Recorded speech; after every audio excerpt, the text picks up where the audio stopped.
We respectfully request the Sangha great virtues for the sake of this assembly and all living beings. Please turn the wonderful Dharma wheel to teach and guide us how to end birth and death, leave suffering and attain bliss, and quickly realize non-birth.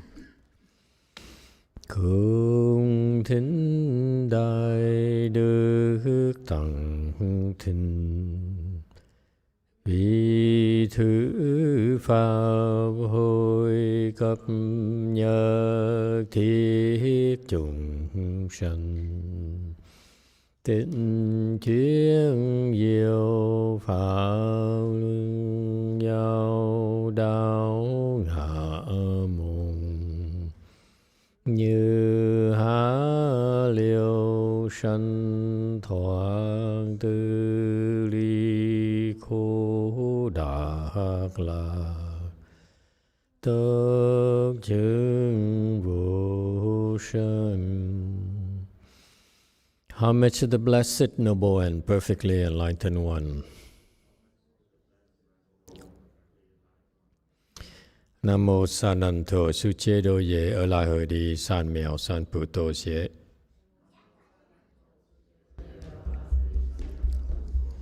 Nam mô Tát Đắc Tha Tu Ya Đa Ya A La Ha Đế Tam Miệu Tam Bồ Đà Thoa.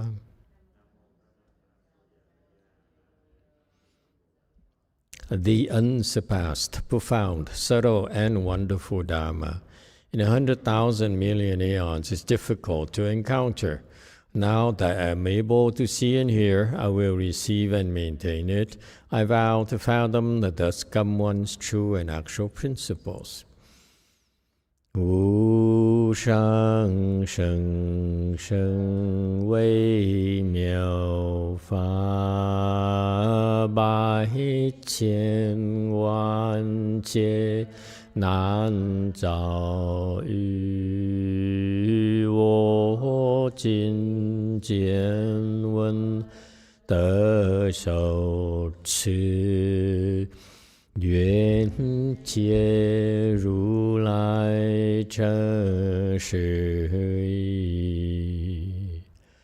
O Buddhas and Bodhisattvas, Great Master Ching Liang, Great Master YongHua, all good monks and nuns, and all good knowing advisors, Emitofuo. 诸佛菩萨、净良大士、师父上人、各位主持人、各位上智士、弥陀佛。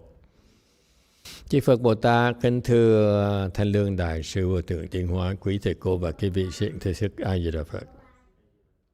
Hello everyone, today is the 16th of June 2024. We're here at DTT to continue discussing the first chapter of the Avatamsaka Sutra. Thank you for joining us.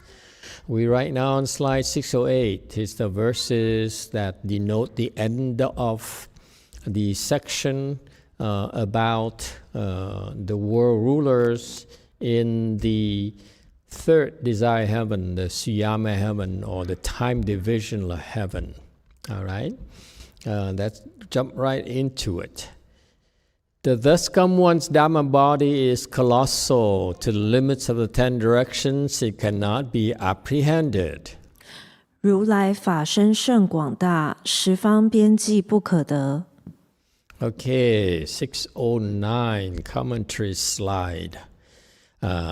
Thus come ones, the Buddhas has 3 bodies. One of the bodies that the primary one is the Dharma body. This Dharma body, according to the verse, he's able to see it. This celestial king of the time division desire heaven is able to see the Buddha's Dharma body as Guang Da, very, very Guang Da. Guang is very broad, I guess. Da is big or great, okay, enormous. and so forth. So, and it actually not just colossal or big, okay?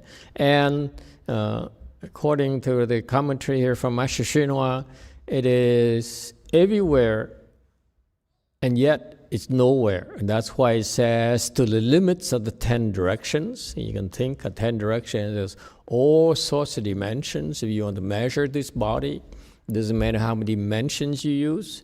And the 10 directions symbolizes all the directions, all the dimensions you can think of, okay? It cannot be apprehended. The limits, there's no way for you to conceive how this Dharma body fills up, okay? So it basically fills up the entire universe. There's no way for us to see it. It's really, really mind-boggling. That challenges the limits of your comprehension.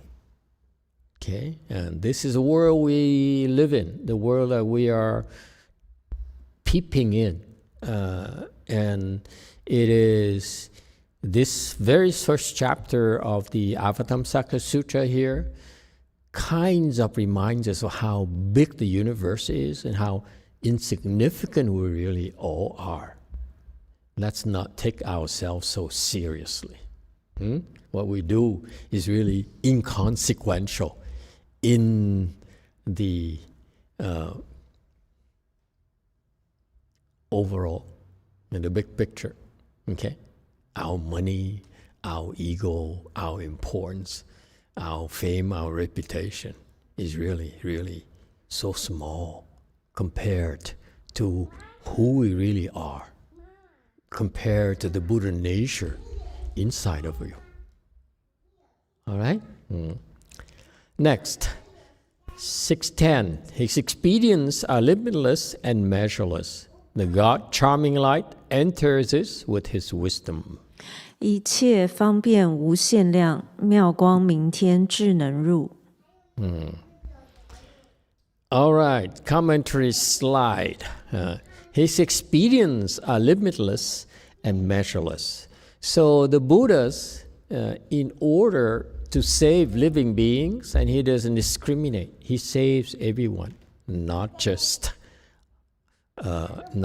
living human beings. He saves among human beings all sorts of beings, good beings, bad beings, short beings, tall beings. Why am I so obsessed with short and tall? I don't get it. But anyway, yeah. And not only human beings, but all sorts of beings, animals, ghosts, spirits, heavenly beings, okay, and so forth, bodhisattvas, arhats, and so forth. He would leave no one behind. He's determined to help all of us. And in order to do his job, the Buddhas resort to his key tools. They are his expedients. It's sort of an interesting reminder for all of us that two things. Number one, in order to save others, to help others, to really effectively help others, you need to learn the use of expedience. Okay? And point number two, this is what Buddhists have to do. This is why they are the master at using expedience. Whatever they do, it really works. It may not make sense to you, but it really helps us, really benefiting us all. Okay? And so that's why he is the master at expedience.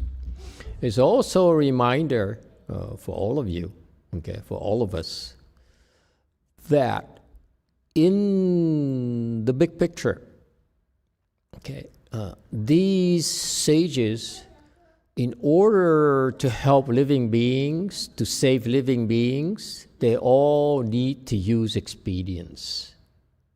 Okay? However, before you become a Buddha, you must go through the phase of Bodhisattvas. Okay? Let's be real. Let's look at things in perspective. Buddhas have infinite expedience. And he excels at using all of them. But before you become a Buddha, you are a Bodhisattva. Okay? Let me remind you. This is very important. Bodhisattvas have also many levels. Bodhisattvas are enlightened beings. They are widely respected in the spectrum of the Buddhist disciples, and very important in the ladder of disciples, in the hierarchy of the Buddhist disciples. But the Bodhisattvas are very special individuals. They could be young, they could be like pure youth. Hey, careful, he might be a Bodhisattva in disguise. Impossible, right? That's precisely the point. That's this nature experience. Others look at them, look at the user experience. They have no clue. So why? What's happening? Okay, and so in the domain of bodhisattvas, they come in all sorts of shapes and heights and sizes, and it's not uncommon for bodhisattvas to manifest as pure youths, and they perfect to cultivate. I don't want to make your husband worry, but he seems to like it too much. It's strange, but the pure youth are the very young, and at a very young age, I said, I want to cultivate. I want to become enlightened. And it's just not here, but I saw so many such stories among the Buddhists. Many young people, they, at a very early age, age 11 or so, and they said, I want to become a monk. That's what I want. They like to meditate, and they like the pure life. It's just kind of cool.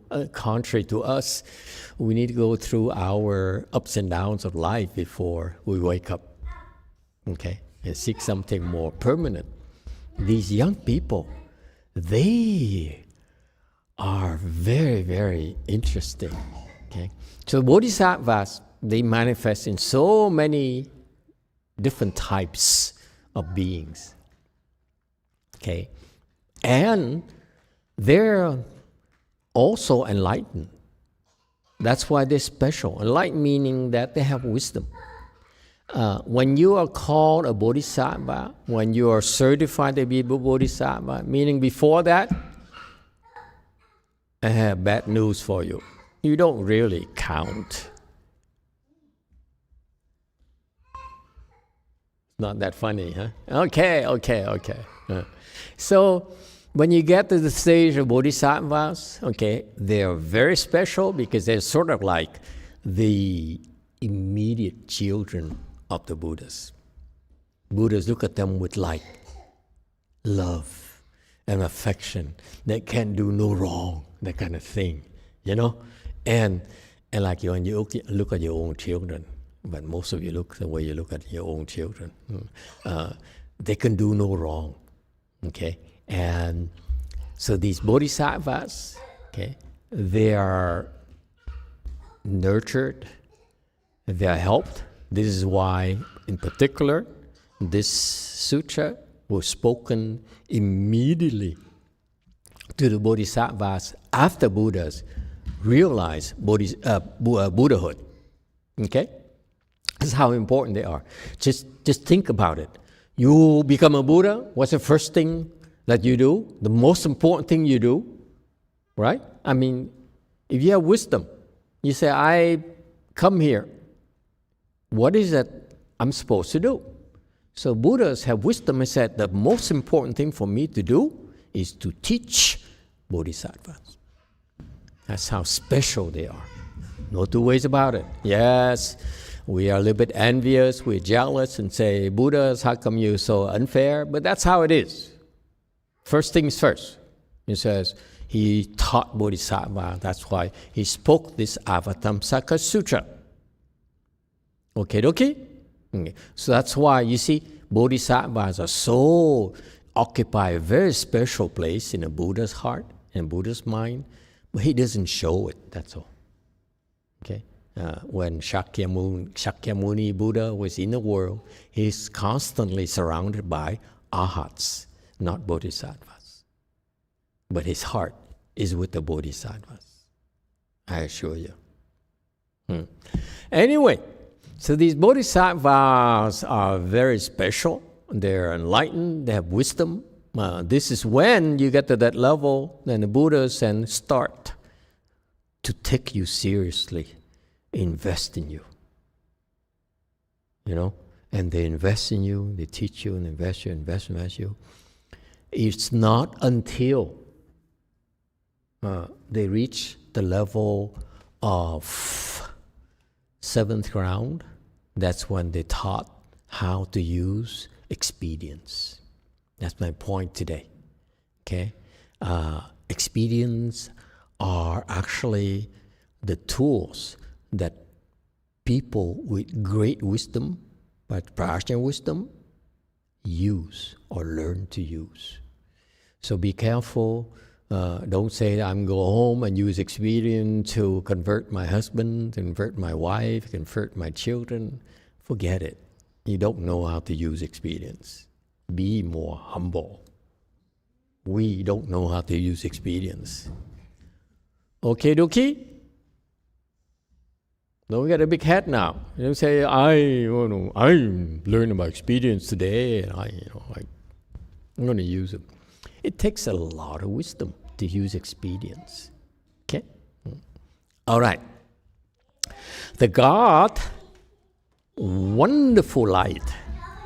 Charming is sort of weird. The Chinese word is wonderful. Wonderful is a very important concept in Buddhism. Wonderful. Not just charm. It's like I lead a charmed life. Versus I have a wonderful life. Which one sounds more important to you? Which one sounds more wonderful to you? Oh, sorry. Bad hint. Okay? So charming is sort of, derogatory. This God here is a Mahasattva. He's not charming, for goodness sake. He's wonderful. It's like when you meet a being that's wonderful, it's beyond charms. It's beyond comfort, beyond happiness. It's just wonderful. And that's what you can be. That's what you can experience through this practice. Okay? In particular, this is the world of the Avatamsaka Sutra. It's a world of wonders. So this God here, wonderful light. His life is so wonderful. His wisdom is so wonderful that he emits his light that's also wonderful. One look at him, you feel wonderful. If his light reaches you, you feel, I'm so happy. No need for a glass of wine. Okay? I feel just happy with the light shining upon me. The lights of Broadway, maybe, is the next closest for you. Yeah, East Coast people. Huh. Okay? So that's what the wonderful light refers to. It is so wonderful. Okay, and this God here is, even though he's a God, which is kind of in the spectrum of, in the hierarchy of the Buddha's disciples, is rather low. The gods are Dharma protectors at best, and yet this Mahasattva pretends to be a God, a lowly God, in the third desire heaven, and took on the name of Wonderful Light.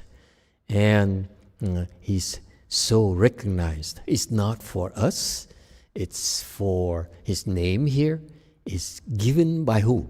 By his peers. Because we would not understand wonderful light. So his peers, okay, they chose to honor him and teach us by recognizing his name as wonderful light.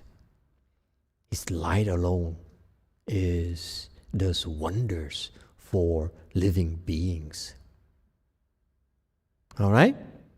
Now, and this God, wonderful light, entered this with his wisdom. And so he's able to verify it. He's able to see it for himself. That's another aspect of Buddhism. Buddhism is not about us, folks. It's about you. It's never about the teachers. Okay? The teacher's job is to make sure that you can enter the state of wisdom, enter the wonders of existence, enter the beauty that's inside of you. Okay? And after you do that, okay, and that's when you come back out of gratitude and you say, you know, I've been to the Jewel Mountain. I've seen. Oh, it sounds like so Catholic. Sorry, I take it back. Let me start over again. It sounds like Moses. None of you understand? Never seen Moses, the movie? You are the... Thank you. I feel so lonely sometimes. Am I the only one who watches movies? Anyway, like in that movie, Moses, you know, he parted the Red Sea, and then after that, his Israelis misbehaved. They didn't behave themselves, so Moses didn't know what to do. So he climbed up the mountain and talked to God. Okay, and so that's what enters God's world, who gave him the 10 Commandments. Okay, and so what happened is that the Bodhisattvas, the Buddhist disciples, the teachers help them enter this world of wonders, okay, for themselves. Please remember that your job as a teacher in Buddhism is to help your students, your followers, enter the world of wisdom, their world of wisdom, the wonders in them. It's not about you. It's not about how much you know or how nice you are. It doesn't matter. You can be the worst teacher as long as you help your students enter. And that's what the Buddha did with this God, wonderful light. That's why he came back and said, yeah, I've been to the mountain. Yes, I've seen it. Buddha spoke to me, and so forth. Believe. Thank you. Wake up, you back there. What happened to the sound effects? Never mind, too late. Just gotta believe. Okay. Next, 612. The wars of birth, old age, sickness, death, worry, and grief oppress those in the world without respite. 生老病死忧悲苦，逼迫世间无暂歇。This is typical of Buddhist teachings. Instead of when you see people come in, you say, "Hi, how are you? Would you like a cup of tea?" And that's what happens to me at the big temple in Southern California. They have an area, the Sea Lai Temple. I like that temple. You guys are so boring. You only come to like small temples. I love big temples. They're huge. Okay? They even have their own museum, Buddhist museum. Avatamsaka Sutra carved and written on bamboo sticks or banyan leaves. Fascinating. I go there and drool. I say, wow, you have such beautiful Buddhist treasures. Okay. And what I like about that temple, it's kind of cool, is that you walk in there and they have always people standing by the hallway and say, would you like to have a cup of tea? Would you like to have a cup of tea? I walk by and say, no, I'm sorry, I need to go to the museum. And come back, they say, would you like to have a cup of tea? Have a cup of tea. Everyone. That's customer service. Whereas people come in here, we don't look at them at all. What are you doing here? More or less. Anyway, and so the Buddhist temples, they like to talk about these things. They talk about the wars of birth, old age, sickness, death, worry, and grief. So we all are, none of us is spared from the four sufferings. The four fundamental sufferings are: we born, we age, we get sick, and we go kaput, like our cars. Okay? And because of that is this inexorable march towards that end there, the death. That's why in the back of our mind, we always have that constant worry. Okay? And we see our loved ones die, and the grief sinks in.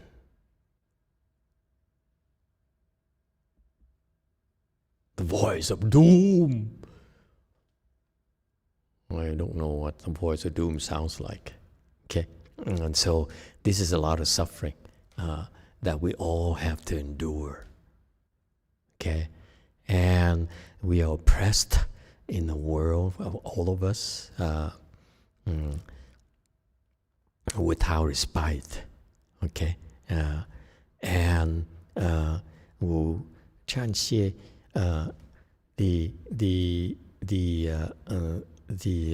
the rest here is stopping here. Also, it says here in Chinese, it says that that the stoppage is not temporary, but also sudden. Okay, meaning that maybe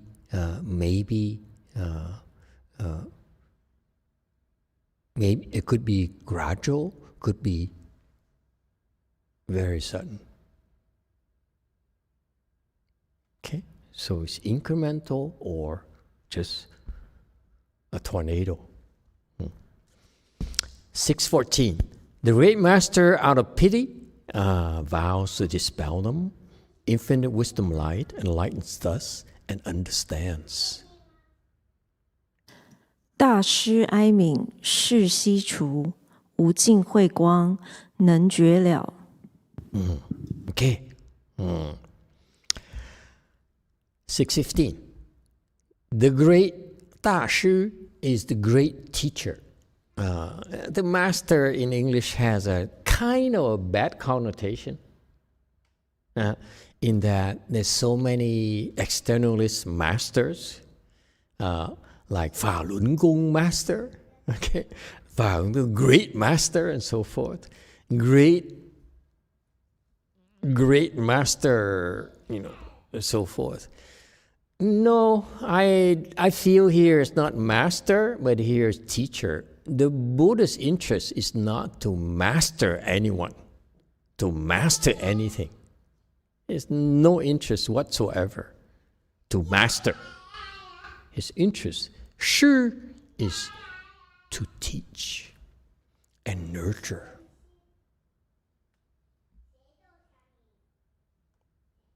That's what Buddhists do. It is so wonderful to know that the great teacher, okay, that's what he does. He nurtures us. A teacher is a nurturing nature. Yeah? And guides us and teaches us how to have a good life. How to get what we want. Okay? Patiently. Yes. And that's what the great teacher does. It's more than that. Why is he doing it? Because here is that he sort of feels bad. And this is very important. That's what differs the great Buddhist teacher from the other non-Buddhist teachers. The great monks from the non-great monks. Well, is there a non-great monk? Oh, never mind. From the other monks. And so you can have a point of reference here, like the Buddha is like, he's like, he really have pity because he sees so much suffering that we're undergoing. Okay? And he's sort of kind of far removed from us because he's like the Buddha. He's up there and we're down here. So it's kind of difficult to help you relate to it. But I can help you relate to it because I got a chance to observe my Chinese master, not teacher. He's a master. Because he doesn't nurture me. Therefore, I can't call him a teacher. It's like a tension between him and myself all these years. Okay, so my great master, okay, he really takes pity on us because he underwent the suffering himself.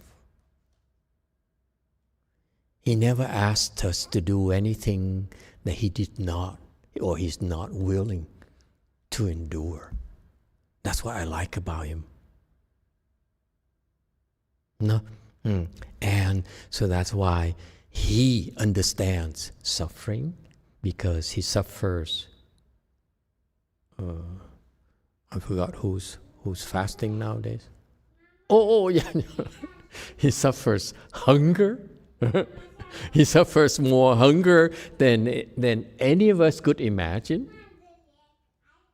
Okay? Because when he first started, he observed her filial piety near his mother's grave. So he put an A-frame, two maybe pieces of plywood together. I don't know what they call in China.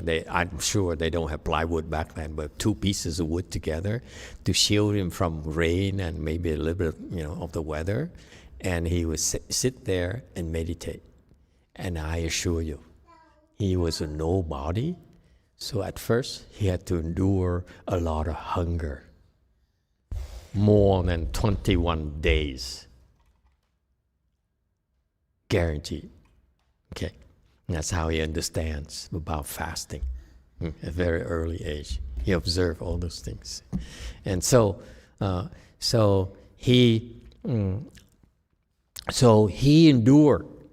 And he's a typical story of the Buddha. The Buddha, because they themselves, all of them, you don't know what they do because they're Buddhas, we don't know. But what I can look at my own teacher, Master YongHua, the Chinese teacher there, he endured a lot of hardships, difficulties, and suffering. Okay? And because of that, instead of resenting the world, like smart people do nowadays, like my disciples do nowadays. Some of my disciples will never forgive me for being so harsh and so mean, so unfair to them. Okay? But that's part of the suffering we all have to endure, folks, to open our wisdom. So instead of being grateful, they're resentful. Okay? And nothing new happened to all the teachers. So the Buddha endured a lot of suffering more than we can imagine, many lifetimes. And that's why I say that, because I look at my teacher, who's not a Buddha yet. Okay? Unlike what his disciples want to believe. He's not Wanyin Bodhisattva, he's not the Buddha, and so forth. Okay? But he endured so much suffering. Okay? And that's why he understands our suffering. And he understands, how difficult it is for us to take. You need to feel the suffering in the fibers, in your core, for you to really be able to have pity and have compassion for living beings, folks. Someone asked me earlier, in the last few months, she helped someone and then got medicine, Master Buddha Black, to help someone, temporary one.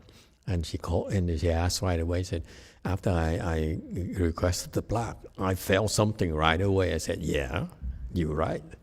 Yeah. And he said, how come? Aren't you supposed to bear the burden for me? I said, yeah, but not all of it. If I bore all the burden for you, then you'll never be able to develop compassion.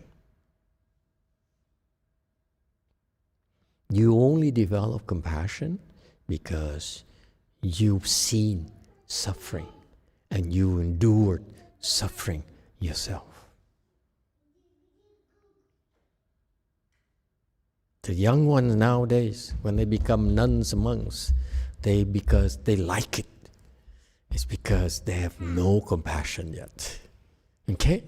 It's not until you endure suffering that's when your compassion grows deeper. All right? And so he understands how difficult it is for us. Therefore, he made the vow to help us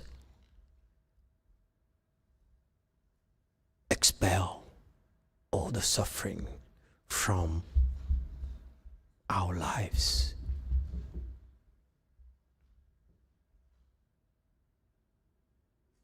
It's not like philanthropy, folks, where we help you build a hospital, build a school, or a museum. They vow to expel, to push out every single bit of suffering we have. Meaning that they will never stop until we free, that we ended all sufferings.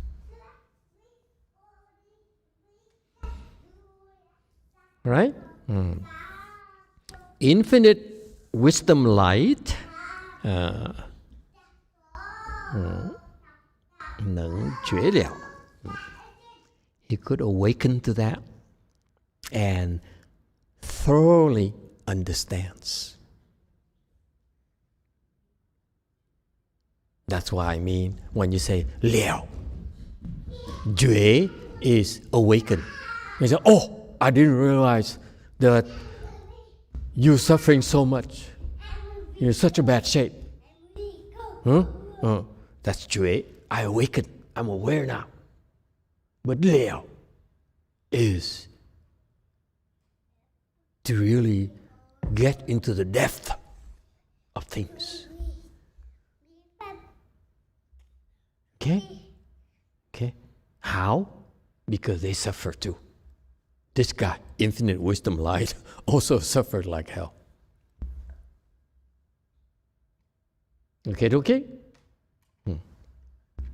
All right. 616. Unimpeded, like an illusion, the Buddha's wisdom fathoms all dharmas of the 3 periods of time. 佛如幻智无所碍，于三世法悉明达。617. Huan, Chinese character, is an illusion. It's not real. Okay? We think it's real. We are attached to it, but actually it's not real. Like when you drive in a desert from here to Las Vegas, and you see these pockets of water on the freeway. You've seen it, but you're from the East Coast. You've been around, huh? Okay. It used to really amaze me when I was a boy in Vietnam, where we drove on long distances on the freeway, on the highways. There's no freeway in Vietnam, 2-lane highways, and I used to see these pockets of water on the freeway. I was always marvel at that. Wow, how beautiful that is! And it comes around and it disappeared. What a disappointment, Yes, YouTube.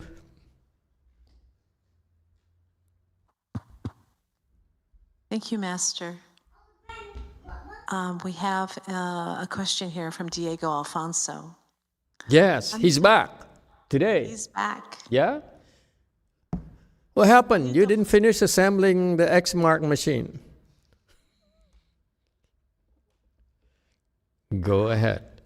Thank you, Master. Emitofuo, Master. How can people avoid to fall into depression when they realize that everything is suffering? For me, what helps me is that I have a good knowing advisor. But how about those who don't have a good knowing advisor? I've seen this very often, people falling into depression when they realize that. That's called karmic retribution. You should not have offended and hurt the depression ghost. That's why the depression ghosts are entitled to make you suffer and torture you for a long, long time. That's why. All right? It's called karmic retributions. So being depressed is a form of karmic repayment. Okay? If we made others suffer, guaranteed in the future, they will make us suffer, plus interest. Okay? All right. Buddha's wisdom. This Buddha wisdom is like an illusion. What is he trying to tell you, this celestial king here? He's trying to tell us that the Buddha's wisdom, okay, when he wants to use to get something done, when he wants to solve a problem, nothing can stop him. That's such a powerful statement.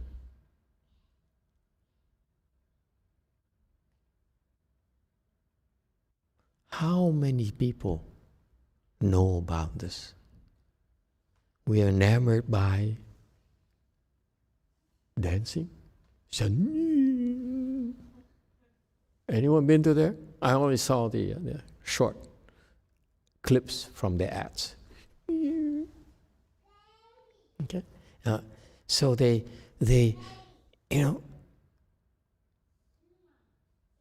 Buddha's wisdom is that when he wants to solve a problem, nothing can get in his way.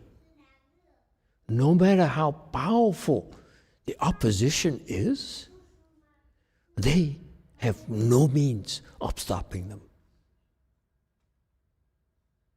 Okay? Whereas non-Buddhists or non-Mahayana Buddhist disciples, they are still stoppable.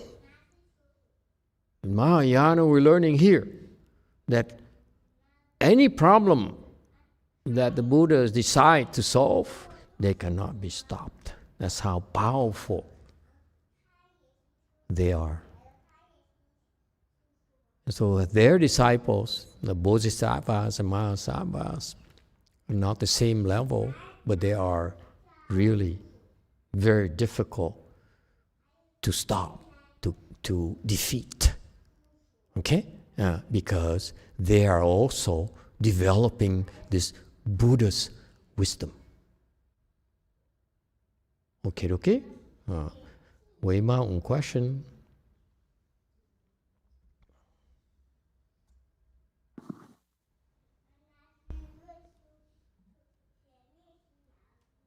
Okay, Amitofuo Master, you said that the Buddha, as soon as he became Buddha, he spoke this sutra. So my question is, what about the Dharma request? Did this happen after the Dharma request of the Indra god or before that? Thank you. Is it before or after? I don't know. I wasn't there. Why do you ask me? Why does it matter? Whether it's before or after? It's kind of irrelevant, don't you think? All we care about is we should be so grateful to be able to learn about the sutra, and I'm grateful for the kind of work that was put into this process in order for this to happen. I'm grateful, for example, that the Buddha spoke the sutra. I'm grateful that the Bodhisattvas recorded it. Okay? Manjushri and the Manjushri's direction, they recited and eventually they recorded it. Okay? I'm grateful for the Indian patriarchs to preserve it and then allow it to be brought to China. I'm grateful to the Chinese patriarch, like Master Qingliang, to analyze it, study it, encourage you to study it, okay, and practice it and get wonderful results from practicing it. Okay, many of their disciples, Chinese disciples, Indian disciples, became bodhisattvas, became mahasattvas. That's a big picture. Okay? If I tell you it's before, then you're going to ask me a question. If it's before, then what happened? And I tell you it's after, and you say, but shouldn't that be before? It's like, it's on and on. I will allow you to ask questions. I encourage you to ask questions that will help you. But these types of questions, I don't know the answer to. Okay, so I classify them as unhelpful. Sorry, I don't know. Yes, Wei Mao. I don't care to know. Hello, Master. I apologize. I have a question, maybe unhelpful. is that okay for me to ask the question? You can ask. My stupid question, I say so. I accept my existence. Thank you, Master. So the word Huan here, why is it that he used the word Huan? I heard because I read the sutra and I don't understand the language, but then I remember that the Buddha's mother attained something called, in the 49 chapter 39, she attained something called 一切佛如幻智. It's a type of samadhi, and the Huan here, why is it a Huan? That I don't understand. Okay. The Buddha's wisdom is like an illusion. It's an illusion. It refers to the illusion to those who try to stop him. Okay? They're trying to stop an illusion, which is not real. Therefore, it's unstoppable. That's what it's referring to. Okay? The Buddha is like an illusion because for your enemies, when the Buddha decides to help you and your enemies try to stop the Buddha, it's like trying to stop an illusion. It's not there. They try to send their armies over, and the drones and the hypersonic missiles, and they're exploding in empty space. It's not there. So they're wasting all their resources for nothing. Okay? So the Buddha, when he decides, as I said, when he decides to help us, trying when the demons and your karmic creditors try to stop the Buddha from meddling with you, is like trying to stop an illusion. It's not possible. It's not a regular way of thinking, you know? All right? That's sort of like help you understand the other side of it. Yes, JC.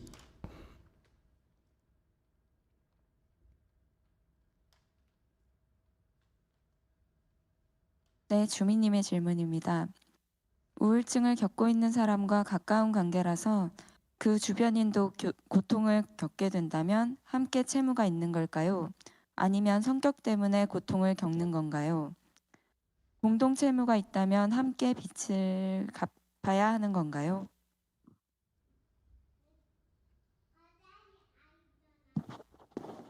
Master, this question is from Jumi. So suppose someone is in depression and there is another person who's close to that depressed person. And if there's the one who's actually depressed and his close person also suffer at the same time, does that mean they have a common death? Or is it because of certain character? That's why they're suffering as well. Yeah, usually because they share a common debt. All right. And so, this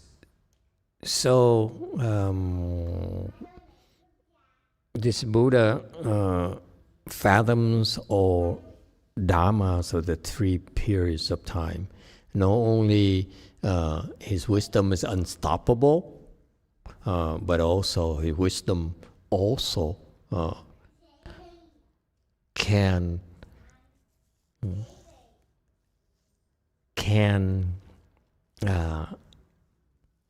Ming is to be clear, okay, very clear about it, and Da Ming is to be able to clearly recognize.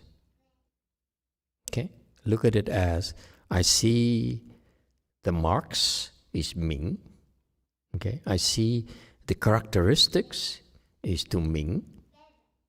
Again, Chinese people, I'm taking a lot of liberties. I'm talking nonsense, so stop me. Don't worry, I will not get offended. Okay, we can. I need to be more humble and learn from you Chinese people. Okay, but Ming is actually like, because you clearly understand, you clearly see, you clearly recognize is Ming. Okay, Da is you go beyond the outside. Da is you go through the outside, the exterior. That's why Ming Da is very fascinating. The wisdom has to be able to recognize, okay, and go through the outside to the core of the problem. That's why Ming Da. Chinese is beautiful. We can't express it in English without getting bogged down by details.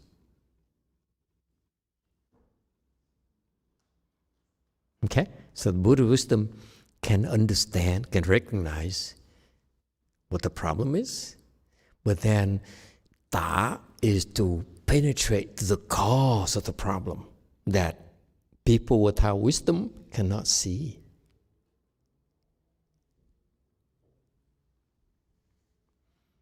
Worldly people are trained to recognize Ming, to recognize the outside, but they are not trained to go to the depth.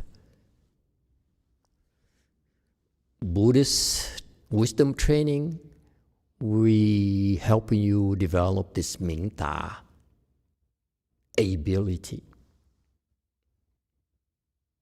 Okay? They don't say this verse here to brag, but it's like to me, it's like a reminder of what Buddhist training is about. 618. Universally entering the mental activities of sentient beings, it is a state of a God well able to transform. 普入众生心行中，此善化天之境界。 Okay. Again, I'm grateful, I forgot to mention, I'm grateful for Master YongHua disciples to translate this into English. That's what we're using, their text. Okay. And they did a most excellent job. They said, overall, okay. So their translation, universally entering the mental activities of sentient beings. Okay, that's one good translation. Okay, but the actually what the verses mean is that they're able to universally, meaning everywhere, okay, the minds of living beings everywhere, he's able to enter living beings everywhere, their heart and their practices. It's not mental activities.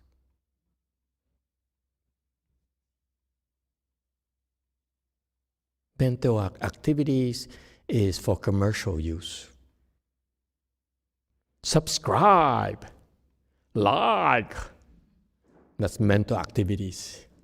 But xing here is xin. Why xing? Xin is mind, xing is doing, practice. So why xing? It's just this is where I have a complex of inferiority, because the Chinese and you, Koreans and Chinese and so forth, are so blessed. You have this beautiful language, it's so precise, that we don't have in English. In the Western language, we don't have it. And you should be so proud of yourself, of your heritage. It's tremendous wisdom. Sin, Xing here, universally entering living beings' mind and practices or activities, okay? It's referring to Sin is your psychology, if you will. Are you into psychology? Me neither. But sin here is the motor. If you will, sin here is like the electric motor of the EV. And Xing are like the four wheels. Never mind.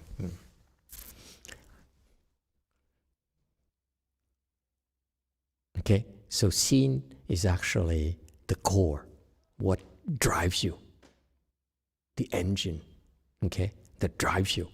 And Xing is how it manifests itself. So, for example, you like someone. So what do you do, Ted, when you like someone? That's a mind. I like you. So the Xing is 5. You have to think. Yeah, I'm gonna approach. Yeah. Thinking too much. I like you. Oh yeah. Huh? Have my flower. Oh. You see? This, we only see outside, but Buddhas, Bodhisattva, they see what drives us. And so they look at there and they look at our externals as well. So the comprehension is so complete. They see that, oh, you're so nice. But it's driven by, this act is driven by the heart. They say, I like you so much. And it shows.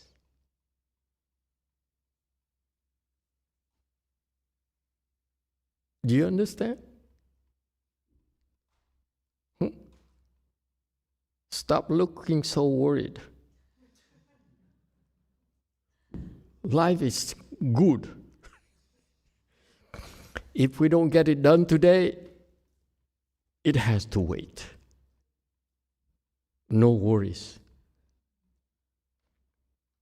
Okay? Relax. Okay? Your worries are nonsense.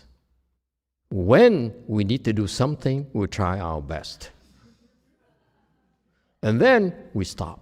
We stop worrying. Okay? You cannot worry from this one thing to the next thing, next thing. No. Okay? Because that's what you do in your daily life. You worry. Okay? You are mental activities. This translation applies to you. Mental activities. She worries. She wants it to be perfect. Everything she does has to be perfect. No, that's mental activities. I want you to think about Xin and Xing. I want to do this. I aspire to do this. I try my best. I stop. That's it. Your mom never taught you. Your master never taught you. No worries. We worry until we do. After we do, we stop. You don't stop. Your mental activities go on. See that? That's why what's stopping you? Mental activities are outflows. You see why I don't like the translation? This shows that these people don't understand cultivation at all. Mental activities that will remind you, Sunim, are flows. You don't have mental activities. You think a little bit, and you do. And you stop thinking. You stop worrying. So very simple terms for you, okay?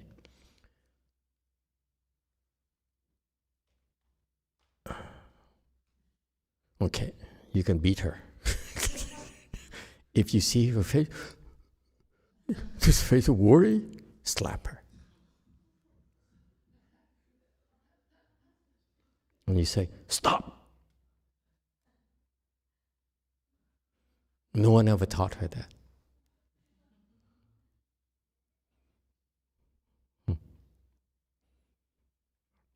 You lucked out because I saw you that way at Heinsa.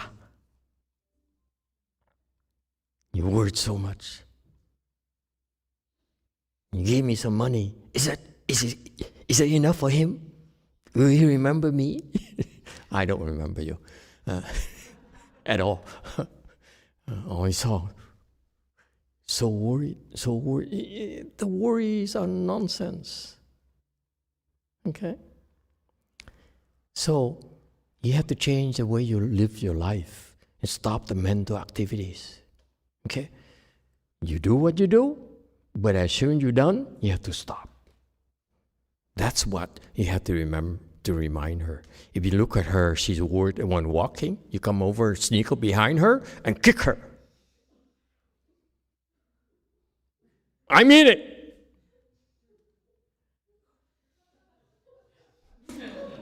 Let it be known. We are also more violent than Linji sect. Wei Yang is much more violent than Linji, by the way. You think we are nice? We're not. Okay? You're not none yet, because if you were none, I would kick you already as well. I'm just pointing fingers. I don't care. If you feel guilty or directed at, well, we have a problem. Okay? So Xinxing is wrong. Yes, 8. Master, I've always known that in the Chinese Buddhist tradition that there's this hitting and kicking thing. Not Wei Yang. Wei Yang, we don't do. We do it much more discreetly. Linji is actually show it. You know. Yeah, but when we hit people here, usually we're very gentle. Just today, when I hear you talking about it, I actually realize this actually will really work because it's a pattern interruption. It's like when we are in the middle of something, you just use strong force to stop us and change the pattern. So new habit will. So now I actually understand why Buddhism does that, and actually it will really work. So I just want.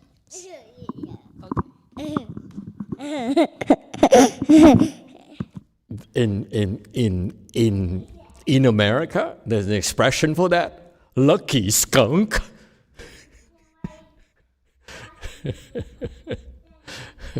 Of course, that's wisdom. Okay, and that's why the Linji is so famous, because that's what they used to help the disciples become enlightened.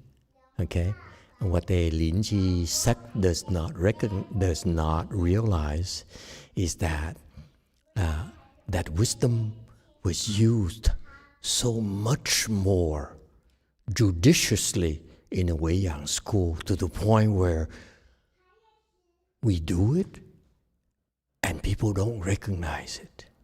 Whereas Linji says, I have a new way of doing it. Actually, the Wei Yang patriarchs have been doing it, for so long before the Master Linji started advertising himself. The Wei Yang is so much more brutal than Linji. That's what I thought. Okay, that's why they're all dead. Karmic retribution. Too much violence. I'm kidding. You guys are so serious. Anyone else? Yes, 6.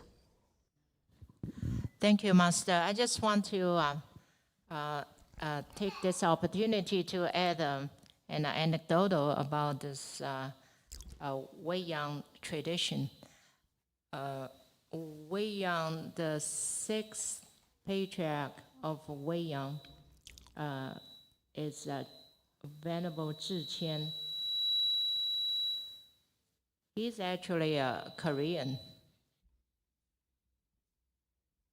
Okay. And around it was during the Song Dynasty, so it's the 12th century. And then he went to Hubei and stayed there and became a Weiyang patriarch. What did he do? Yeah, it sounds good, but what did he do? That's memorable. You talk about scene. Show me something. He did have wrote some sastras, and I will share this with Venerable Shenxing, and so maybe we can translate and show this to you. Okay, we'll see. Not all Weiyang patriarchs are good. Like Xu Yun is no good of a patriarch for Weiyang. He's used as a patriarch as a placeholder. He does not understand Weiyang training. No way he can understand. So, yeah, not all patriarchs are the same. All right. Of sentient being, so they're able to understand what drives you, your mind, what motivates you, and actually how that translates into your actions. Xing is actions, your karmas. Okay? And that's what this God well able, Shannon,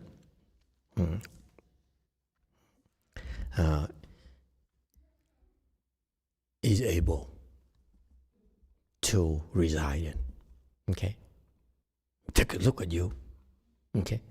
And he looks at when he sees you doing certain things.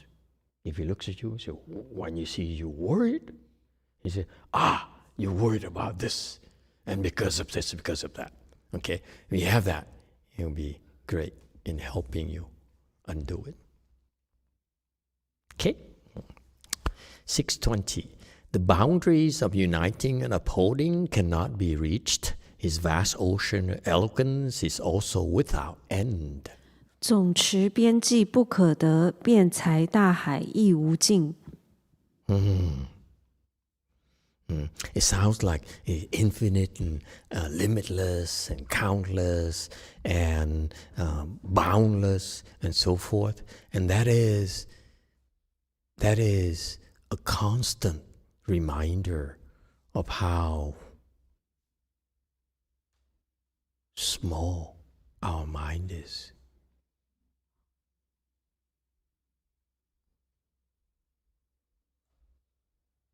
We insist on understanding, on analyzing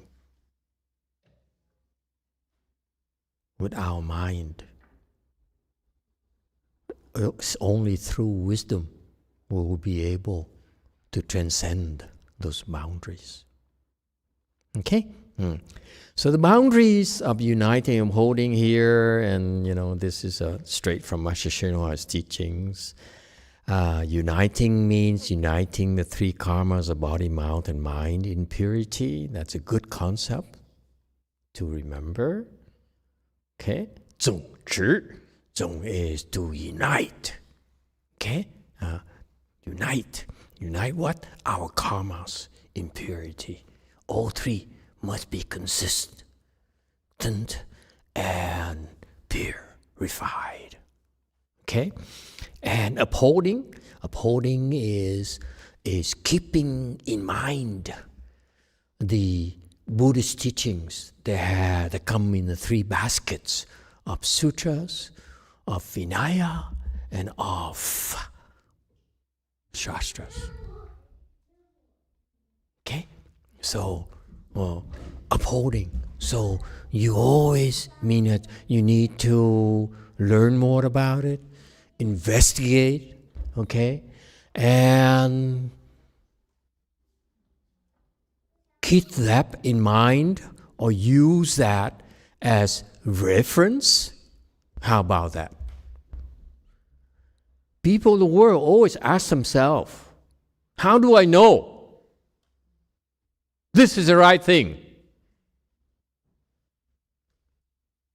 And the answer is the 3 non-outflow studies are the standards, are the gold standards. Isn't that interesting? No more doubt. All right?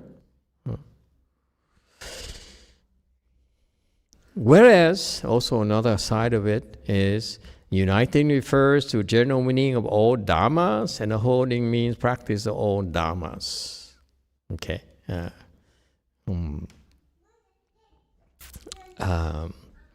And this uniting and upholding also refers to the mantras. The mantras, when you recite mantras, you are actually doing uniting and upholding. You recite mantra, you're uniting the 3 karmas of mouth, body, and mind in purity. Namo poche fadi bishasha julubi lubi. When you do that, you are purifying your 3 karmas. And then upholding is that you're doing that mantra there. Those mantras are the essence of the precept, samadhi, and wisdom. 3 non-outflow studies. Okay? Yeah. So when you recite mantra, you have these benefits of uniting and upholding. That's why mantras are very important. Don't say that I only recite the Buddha's name, or I only do chan. Mantras are also chan. Okay. All right. It has infinite meanings. And then his vast eloquence is without end. Eloquence. Eloquence is one of the great assets of Buddhist disciples. When you have wisdom, then your wisdom manifests itself in a form of eloquence. And eloquence, based on the Chinese teachings, have different types, but because we can't remember too many things, just remember maybe 4. I only like to remember 4. That's my max. 4 words, 4 types of eloquence. The first one, okay, eloquence of Dharma, okay, meaning that the Buddhas and Bodhisattvas are able to eloquently speak about all sorts of Buddhist teachings. Okay, there are verse, meaning they're able to talk about any and all Buddhist teachings without any fear. Okay. I sort of find it funny because when I first joined the Sangha, I saw how the monks and nuns, used to be so scared of speaking Dharma. I was one of them, among them. I see how frightened they are, and they had to devise means to limit the speaking time. Okay? And when you do that, you never develop eloquence.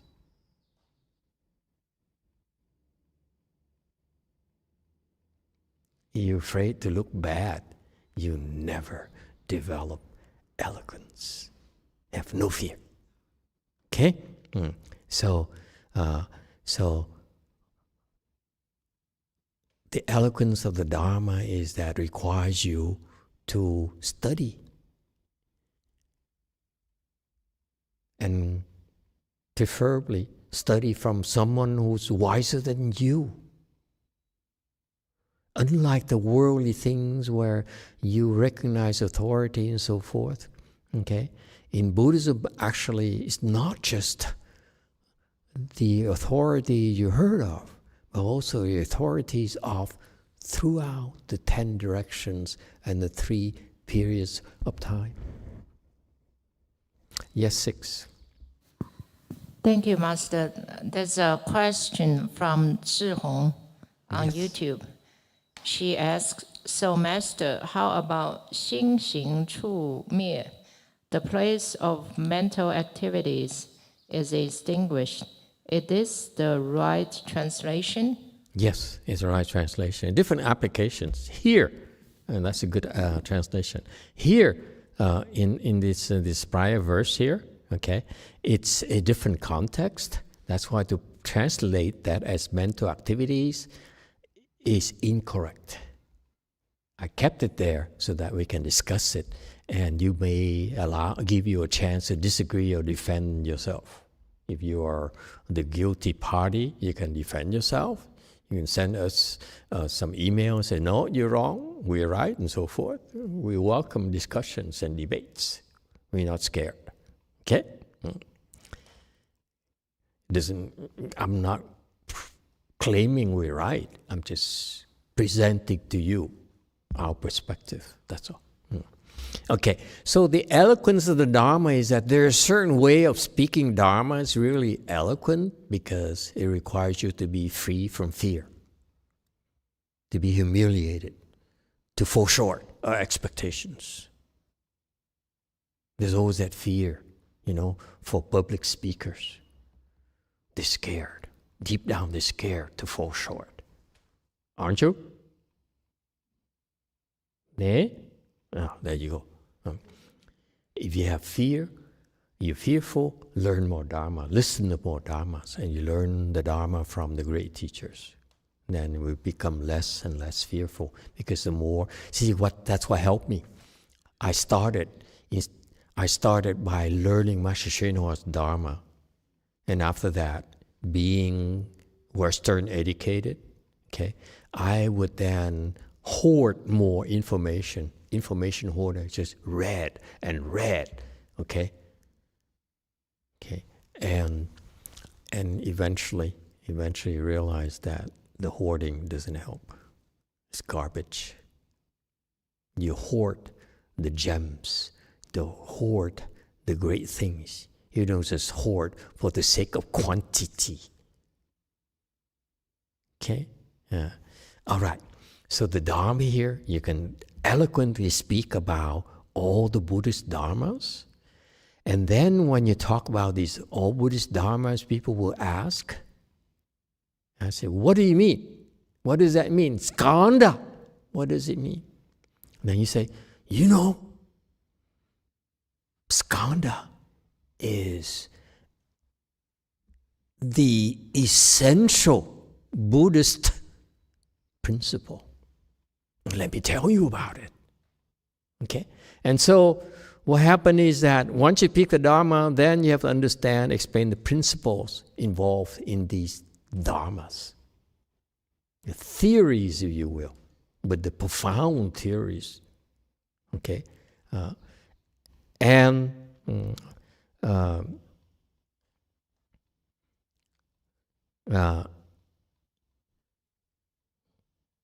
And also the Chinese teaching is very interesting. It says, whatever Buddhist teaching there is, you can expound on the principles behind, let's say, as I said, skandha is a dharma, Buddhist teaching. And someone asks, what does it mean? And you say, let me explain to you. And that's this eloquence of principles. Okay, what is the principle of skandhas? And so this eloquence here, based on the Chinese dictionary, it says you can talk about these principles without any obstructions. You can talk about like the great Chinese teachers. They can talk about these principles endlessly. They can talk and talk and talk. They are not worried about running out of things to talk about. Okay? Okay? Words. Eloquence of words. Words refers to English. I mean, I'm kidding. Here, words here refers to languages. Okay? Meaning you can express it in the various languages. What does it mean, various languages? It's more than it sounds. It's not like, within like 10 years or so, AI translator will be like everywhere, it's in your eyeglasses, in your cufflinks, in your name tag, everywhere. So translation no longer a problem with words, okay? But it's referring to, he says, the eloquence here of these great teachers are that they can understand each living being's language, what they talk about, okay? Whether it's the language or subtleties for men or women, Buddha's words, or language in the heavens, language of dragons, of ghosts and spirits, and so forth. Isn't that interesting?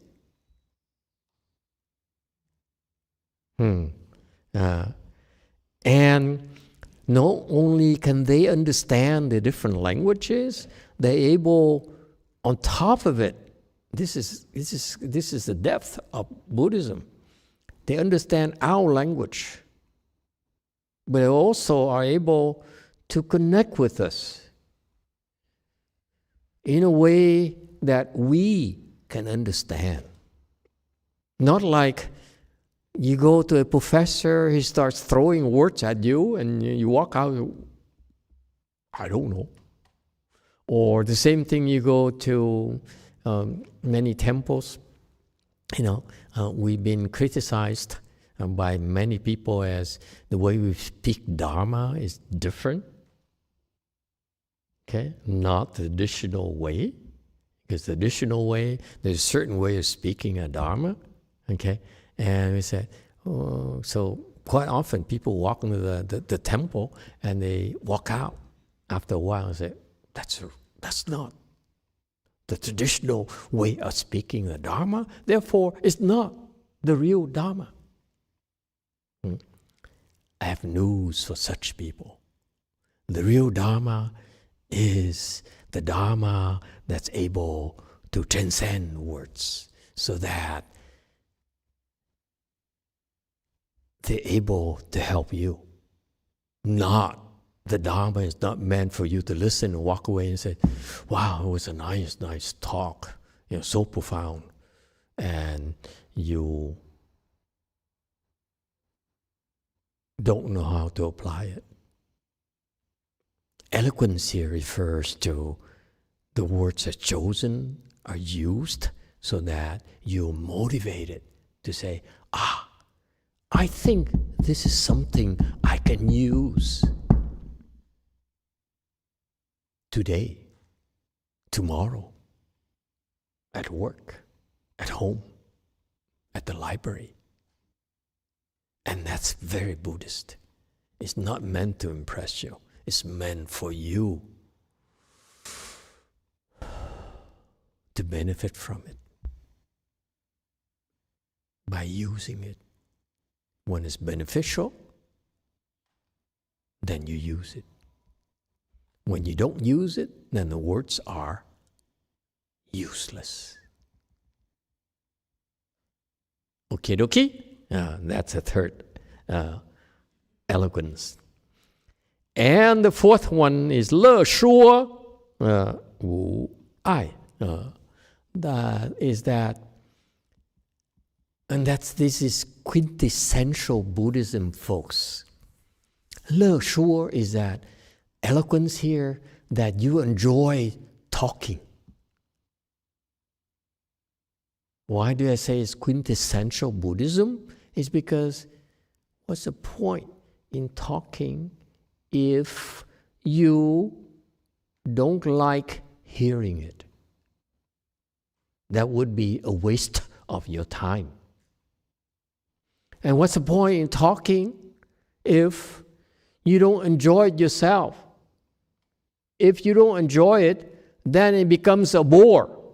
You will not last, or you will stop talking after a while, because it becomes drudgery. You said, oh, it's lecture time again. Oh my God, what am I going to talk about today? You find it funny? I don't. When I first started, that's why I said, what do I want to talk about today? Okay? And so, Le Shuo here, eloquence is that, at both sides. When you listen to it, you like it. Oh, what happened? I went above and beyond an hour and a half. I apologize to all of you. That's why people are leaving. People left. Mea culpa. My fault. Remind me. You're the boss. You have to remind me. Hey, time out. Thank you. 8:50, everyone. Remind me, please. Yes, 5.